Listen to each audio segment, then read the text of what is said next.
একজন প্রবাসী ভাই আমাকে একটা ডিজাইন পাঠিয়েছে। সে বলছে, ভাই আমি এই বিল্ডিংটা করব, সর্বমোট কত টাকা খরচ হবো, রড সিমেন্ট বালু কতটুকু লাগবো, ভাই হিসাবটা সুন্দর করে বলে দিবেন। ভাই আমি আরো মিস্ত্রিদের হিসাব করেছি, তাদের হিসাবের সাথে মিল খাই নাই। কারণ আমরা যখন কাজ ধরার পরে অর্ধেক কাজ করি না, টাকা শেষ হয়ে যায়, মিস্ত্রি এস্টিমেট দিতে পারে না। আসলে ভাই মিস্ত্রি এস্টিমেট শিখে নাই দেখে এস্টিমেট দিতে পারে না। ভিডিও সম্পূর্ণ দেখবেন, সম্পূর্ণ না দেখে বাজে কমেন্ট করবেন না, আগে দেখবেন আমার হিসাব ঠিক আছে কিনা, তারপরে কথা বলবেন। ভিডিও সম্পূর্ণ দেখেন। সে ভাই যে ডিজাইনটা পাঠিয়েছে, ডিজাইনটা সব দেখিয়ে দিলাম। তার জন্য সর্বমোট ইট লাগবে মোট 28,000, সর্বমোট বিল্ডিং এর বাউন্ডারি ওয়াল সহ। তার সিমেন্ট লাগবে মোট 350 বস্তা, গাঁথুনি প্লাস্টার সহ কমপ্লিট।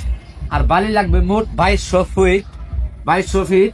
আর রড লাগবে মোট 400 কেজি। রড কম লাগবে, কারণ সে ভাই শুধু নীলডেন ঢালাই করবো, সেজন্য রড লাগবে মোট 400 কেজি।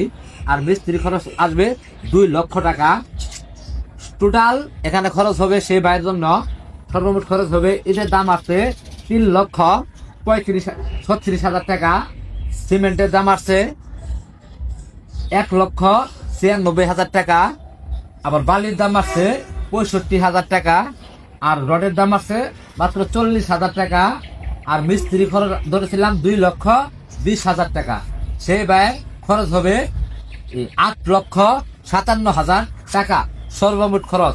এরপরেও আরো অনেক খরচ আছে, যেমন চালের টিন আছে, কাঠ আছে, সেই হিসাবগুলো আমি দেই নাই। তারপর আরো অনেক খরচ আছে, যেমন দরজা আছে, জানালা আছে, খাট আছে, স্যানিটারি কাজ আছে। এগুলোর হিসাবে যদি জানতে চান তাহলে কমেন্ট করে জানাবেন, পরবর্তী ভিডিওতে দেখিয়ে দিব।